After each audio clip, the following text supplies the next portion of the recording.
Okay guys, so ni antara luck ujung tahun lah, bulan 12 aku skor. Satunya aku jumpa titanium. Okay, titanium tu blockis wheel, luck ujung tahun. Hari tu aku jumpa ni lagi, chase.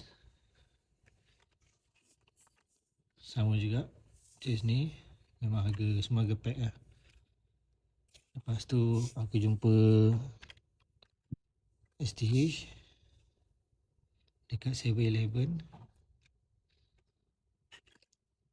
Aku jumpa error, okay, dekat Mr. DIY.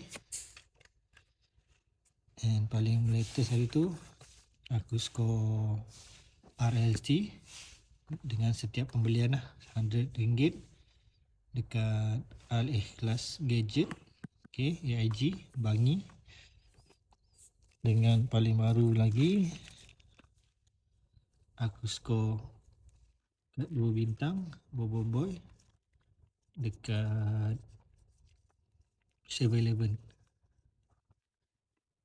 Okay, so luck ujung tahun aku pakai habis lah. Aku harap korang pun dapat luck ujung tahun juga. So tahun ni tahun manis-manis lah. Okay.